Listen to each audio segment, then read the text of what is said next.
Hello guys, welcome to my YouTube channel Srishti coaching. आज हम पढ़ने जा रहे हैं क्लास 12th का जो हमारे पास 5th चैप्टर है। ओके, जिसके अंदर मेनली तौर पे जो टॉपिक करना है हमें वो है डिफरेंशिएशन का। ओके, डिफरेंशिएशन का टॉपिक करना है हमें, जिसके अंदर हम जो डिफरेंट टाइप के फंक्शन जो होते हैं जिसे हम एफ एक्स से शो करते हैं। एफ एक्स मीन्स क्या है इधर, फंक्शंस, जो डिफरेंट टाइप के फंक्शंस होते हैं उनका हमें डेरिवेटिव करना है। क्या करना है? डेरिवेटिव। और डेरिवेटिव करने की प्रोसेस को हम क्या बोलेंगे? डिफरेंशिएशन बोलेंगे। ओके, तो फंक्शंस की टाइप्स देख लेते हैं कुछ जो हमारे पास आएंगी, जिनके हमें डेरिवेटिव निकालने हैं। ओके, तो टाइप्स देख लेते हैं। पहली टाइप है पॉलिनोमियल फंक्शंस।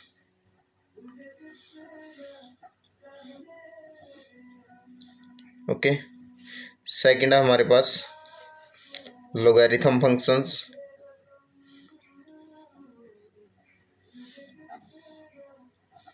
और थर्ड है हमारे पास एक्सपोनेंशियल फंक्शंस। इनकी एग्जांपल भी दे दूंगा एक एक। और फोर्थ है जो हमारे पास वो है ट्रिग्नोमेट्रिक फंक्शंस। ठीक है, और जैसे पॉलिनोमियल फंक्शन हो गया एफ एक्स इक्वल्स टू कुछ भी 2x² + 5x + 7। ओके, मान लीजिए इधर एफ बाई है तो ये बाई की फॉर्म में फंक्शन होगा। लॉगरिथम फंक्शन कैसे होते हैं? जिसके आगे लॉग लगा होता है, जिसकी फुल फॉर्म लॉगरिथम होती है। लॉग बाई +7 ऐसे कुछ भी लिखा हो सकता है। और एक्सपोनेंशियल फंक्शन हो गए, जैसे एफ एक्स ले लेते हैं दोबारा। तो एक्सपोनेंशियल फंक्शन कैसे होते हैं? e⁻x। ओके, और जो ट्रिग्नोमेट्रिक फंक्शंस हैं इसके अंदर ट्रिग्नोमेट्रिक रेशियोज आएंगी। जैसे हमारे पास हो गया sin x × cos x plus या cos² x, कुछ भी आ सकता है। ठीक है, ट्रिग्नोमेट्री में से। तो ये ट्रिग्नोमेट्रिक फंक्शंस हो गए हमारे। तो ये 4 टाइप्स के फंक्शंस हैं जो इनके हमें डेरिवेटिव्स निकालने हैं, जो हमारे पास आएंगे। तो उसके लिए पहले कुछ फॉर्मूलाज देख लेते हैं जो हमें डेरिवेटिव करने में, क्या करने में, डेरिवेटिव करने में या डेरिवेटिव निकालने में जो फॉर्मूलाज काम आएंगे वो देख लेते हैं। ठीक है, तो सबसे पहला फॉर्मूला है हमारे पास कि जो, चलो पहले डेरिवेटिव के बारे में थोड़ा सा आपको बता देता हूँ कि डेरिवेटिव किसको बोलते हैं? Rate of change. मान लीजिए कोई भी चेंज हुआ है किसी भी ऑब्जेक्ट के अंदर, किसी ऑब्जेक्ट की हाइट बढ़ी है या किसी ऑब्जेक्ट का एरिया या किसी ऑब्जेक्ट का वॉल्यूम कुछ भी घटा या बढ़ा है, मतलब कुछ भी चेंज हुआ है अगर, ठीक है, तो आपको पता है कि उसके अंदर कोई ना कोई स्पीड जरूर होगी। वो किसी टाइम के अकॉर्डिंग या जो हम जिसके अंदर हम चेंज लेके आ रहे हैं उसके अकॉर्डिंग कुछ ना कुछ चेंज जरूर आएगा। ओके, तो डेरिवेटिव क्या दिखाता है? डेरिवेटिव दिखाता है कि जो चेंज है वो कितनी स्पीड से आया है। ओके, कैसे आया है, धीरे चेंज आया है या फास्ट चेंज आया है, कैसे चेंज आया है, ये दिखाता है डेरिवेटिव। और जो हमारी जो डेली लाइफ प्रॉब्लम्स होती हैं वो हम अगले चैप्टर्स हैं जो हमारे, उसके अंदर पढ़ेंगे कि डेरिवेटिव को हम कहाँ यूज़ कर सकते हैं। अभी हम सिर्फ और सिर्फ क्या करेंगे, ऊपर जो फंक्शंस दिए थे हमें उनके हम डेरिवेटिव निकालना सीखेंगे। उसके बाद जो डेली लाइफ प्रॉब्लम्स हैं उसको इन फंक्शंस में कन्वर्ट करेंगे, देन रेट ऑफ चेंज या फिर डेरिवेटिव निकालेंगे। क्लियर है? और डेरिवेटिव को किससे शो किया जाता है? सिंबल क्या है? जैसे मैथ में हर कोई भी जो एक सिंबल है कुछ ना कुछ शो करता है। जैसे ये प्लस है, ये माइनस है, ओके, ये डिवाइड है। वैसे ही अगर कहीं पर लिखा है d/dx, इधर लिख देता हूँ d/dx, ठीक है, या फिर लिखा आ गया d/dy, या लिखा आ गया d/dz। तो देखो जो ये 3 सिंबल्स हमें मिले हैं, इनका मतलब क्या है? इनका मतलब बेसिकली डेरिवेटिव है। बट अब जो डेरिवेटिव हमें करना है या डिफरेंशिएशन हमें करना है वो ये क्या शो करता है ये शो करता है कि जो डिफरेंशिएशन हमें करना है फंक्शन का वो एक्स के रिस्पेक्ट में करना है। ठीक है, धीरे धीरे करते जाओगे इसको तो ये भी आपको पता चलेगा कि रिस्पेक्ट में क्या करना है, क्या बोल रहा हूँ मैं। ओके, और ये डी अपॉन डी वाई क्या बताता है कि जो भी हम फंक्शन हमें मिलेगा उसको हमें बाई के रिस्पेक्ट में डेरिवेटिव निकालना है। और अगर डी अपॉन डी जेड हुआ तो मेनली तौर पे जो फंक्शन है हमारा वो जेड के रिस्पेक्ट में डेरिवेटिव देगा। ओके, तो ये डी अपॉन डी एक्स क्या दिखाता है, हमें डेरिवेटिव दिखाता है कि हमें डेरिवेटिव करना है। और जिस भी फंक्शन का करना है वो इसका आगे लिखे जाए आगे लिखा जाएगा, वो इसके आगे लिखा जाएगा। ठीक है, D upon D X F X या D upon D X F Y और डी अपॉन डी जेड भी आप कह सकते हो कि एफ जेड। और ये आगे कोई ना कोई फंक्शन देंगे, जैसे ऊपर हमें ट्रिग्नोमेट्रिक फंक्शंस या एक्सपोनेंशियल फंक्शन बताए थे, ऐसे कोई ना कोई फंक्शन मिलेंगे जिनका हमें डेरिवेटिव निकालना है। ओके, तो स्टार्ट करते हैं आगे। देखो इसका मीन्स भी डेरिवेटिव है, और अगर ऐसे लिखा आ गया, देखो ये तो फंक्शन है, और अगर ऐसे लिखा आया एफ कोमा एक्स तो इसका मतलब भी डेरिवेटिव है। एफ कोमा एक्स का मतलब है ये डेरिवेटिव है एफ एक्स का। ओके, ये भी इसका सिंबल है डेरिवेटिव का और ये भी सिंबल है डेरिवेटिव का। तो अभी कुछ फॉर्मूलाज देखते हैं, डेरिवेटिव के लिए। फॉर्मूलाज ऑफ डेरिवेटिव, कुछ मेन फॉर्मूलाज हैं, उनको याद रखना, आपको डेरिवेटिव निकालने में काम आएंगे वो। फर्स्ट है आपके पास, पहला फॉर्मूला है कि डी अपॉन डी एक्स अगर आपको साइन एक्स का निकालना पड़ जाए, ठीक है, अगर इधर डी अपॉन डी वाई होता तो ये जो फंक्शन है ये भी बाई के फॉर्म में होता, तो हमें बाई के रिस्पेक्ट में ही इसका डेरिवेटिव करना पड़ता। बट अभी एक्स के रिस्पेक्ट में है तो D upon D x sine x का अगर डेरिवेटिव करना पड़ जाए तो इसका डेरिवेटिव क्या आएगा, कोस एक्स। और अगर आपके पास आए, सेकंड है डी अपॉन डी एक्स, अगर कोस एक्स का डेरिवेटिव करना हो तो वो आएगा माइनस साइन एक्स। और अगर आपको डी अपॉन डी एक्स आए टेन एक्स का, तो टेन एक्स का डेरिवेटिव होगा आपके पास secant square X. Okay, then अगर आपके पास सीकेंड एक्स भी बोलते हैं इसको या सेक एक्स भी बोलते हैं, इसका derivative D upon D X है जो, इसका डेरिवेटिव क्या होगा, इसका डेरिवेटिव होगा sec X and tan X multiply में है। और फिफ्थ है हमारे पास डी अपॉन डी एक्स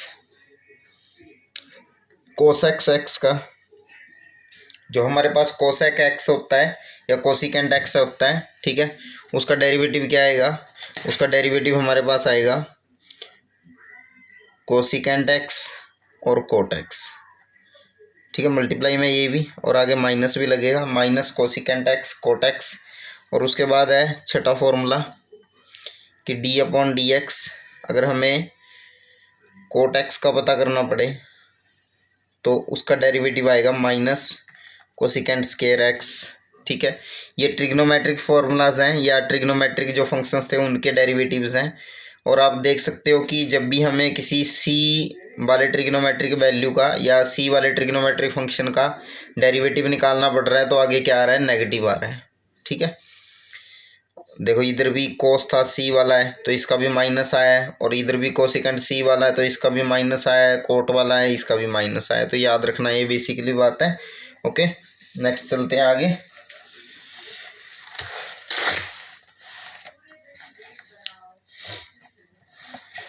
उसके बाद कुछ और फॉर्मूलाज हैं, इनको भी नोट करते चलेंगे। आगे अगला फॉर्मूला है हमारे पास सेवन्थ फॉर्मूला कि अगर हमें D upon D x log x का करना पड़े तो लॉग एक्स का डेरिवेटिव होगा 1/x। और अगर हमें डी अपॉन डी एक्स करना पड़े हमारे पास ई की पावर एक्स का एक्सपोनेंशियल फंक्शन का तो इसका डेरिवेटिव ई की पावर एक्स ही आएगा। इसके बाद हम देखते हैं कुछ जो हमारे पॉलिनोमियल फंक्शंस हैं, कुछ हमारे जो पॉलिनोमियल फंक्शंस हैं उसके डेरिवेटिव कैसे करते हैं, ये ध्यान देना आप। देखो मान लीजिए डी अपॉन डी एक्स हमें एक पॉलिनोमियल फंक्शन एक्स की पावर एन की फॉर्म में दिया गया है। एक्स की पावर एन मीन्स एक्स की पावर कुछ भी हो सकती है, एक्स की पावर 5, एक्स की पावर 4, एक्स की पावर 3, कुछ भी हो सकता है इधर, ठीक है। अगर इसका डेरिवेटिव आपको करना पड़े तो आप क्या करोगे, जो ये पावर है इसको आगे लिखोगे मल्टीप्लाई में एक्स और ऊपर लिखोगे पावर में n-1, ठीक है।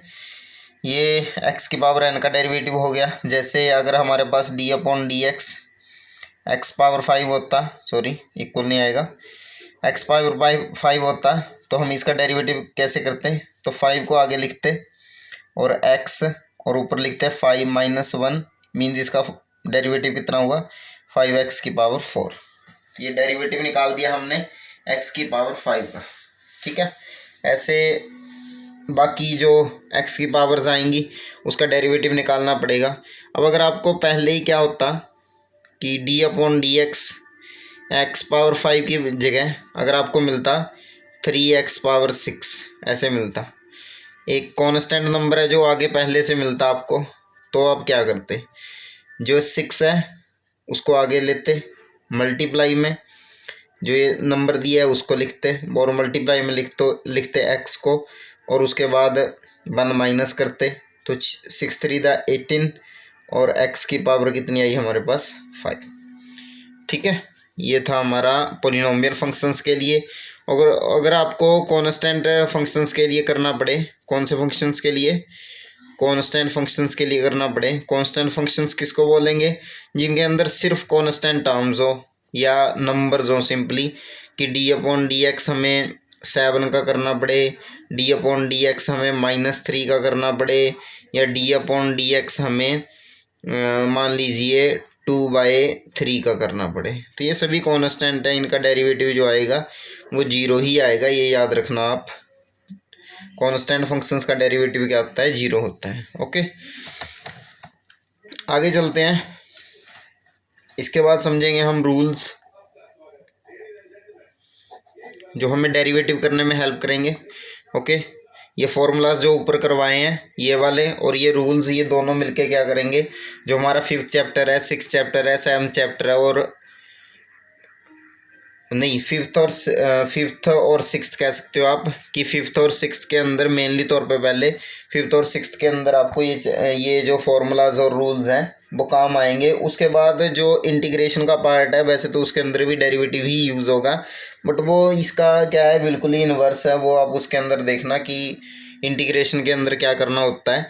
तो अब ये तो डेरिवेटिव पे बात करते हैं कि डेरिवेटिव के रूल्स क्या हैं। रूल्स देखो 4 रूल्स हैं इसके, दोनों को तो मैं इकट्ठा ही कर लूँगा, ठीक है। बाकी जो टोटल मिला के 3 रूल्स बनेंगे इसके, वो 3 रूल्स कौन से हैं वो देख लो आप। कि पहला तो है ऐड और सब्ट्रैक्ट रूल भी कह सकते हो, एक ही है ये, ठीक है। दूसरा है हमारे पास प्रोडक्ट रूल, और थर्ड है हमारे पास डिवाइड रूल। तो ये हमारे पास 3 फॉर्मूलाज हैं, सॉरी 3 रूल्स हैं, इनको करेंगे। देखो पहला रूल करते हैं ऐड और सब्ट्रैक्ट का क्या करना होता है। मान लीजिए आपके पास कोई फंक्शन है f(x) है और उसके अंदर कोई 2 डिफरेंट टाइप के या एक ही टाइप के जो पोलिनोमियल्स फंक्शंस हैं जो वो गिवन है, जैसे 2x² + 7x³ -8। अब ये जो आपको एक फंक्शन मिला है उसके अंदर पहला जो ये टर्म है इसको हम क्या बोल सकते हैं, ये एक हमारा पॉलिनोमियल फंक्शन है, ये भी हमारा एक पॉलिनोमियल फंक्शन है, और ये हमारा एक कांस्टेंट फंक्शन है, ठीक है। तो इसको सॉल्व करने के लिए टर्म्स भी कह सकते हो, कोई दिक्कत की बात नहीं है। अगर आप ये कहना चाहो तो ये भी कह सकते हो कि ये टर्म्स हैं, ये हमारी पॉलिनोमियल वाली टर्म है, ये भी पॉलिनोमियल वाली टर्म है, और ये क्या है कांस्टेंट टर्म है। ओके, बट फंक्शन सीधा नहीं हमारे पास डेरिवेटिव देगा हमें, या सीधा नहीं निकलेगा उससे, उसके लिए हमें थोड़ा इनको पार्ट्स में समझना पड़ेगा। कि ऐड और सब्ट्रैक्ट में अगर हमारे पास कुछ फंक्शन आए तो उसे हमें कैसे सॉल्व करना है उसको हमें पार्ट्स में समझना पड़ेगा। इसके हम 3 पार्ट्स ले लेते हैं कि ये फर्स्ट पार्ट है और ये सेकंड पार्ट है और ये हमारा थर्ड पार्ट है। ओके, जो कि प्लस या माइनस में गिवन है हमें। तो इसको सॉल्व करेंगे। सॉल्व कैसे करना आपको, डी वाई डी एक्स क्या दिखाएगा कि हमें डेरिवेटिव करना है और किसका करना है, एफ एक्स का करना है। तो डी अपॉन डी एक्स, अब एफ एक्स की वैल्यू कितनी है 2x² प्लस 7x³ और प्लस 8। ओके, उसके बाद डेरिवेटिव स्टार्ट करते हैं। कैसे करना आपको, पहले ये डेरिवेटिव को पार्ट्स में लिखना है।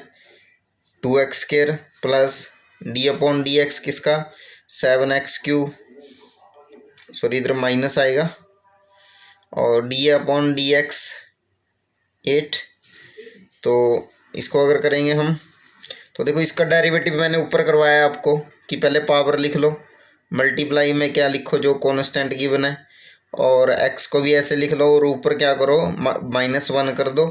ठीक है, और इधर भी क्या करना है, पावर को पहले लिखना है मल्टीप्लाई में जो कॉन्स्टेंट दिया है, उसके बाद x और पावर में से 1 माइनस कर दो। कॉन्स्टेंट फंक्शन है तो कॉन्स्टेंट फंक्शन का डेरिवेटिव वैसे भी 0 होता है। उसके आगे सॉल्व करेंगे इसको।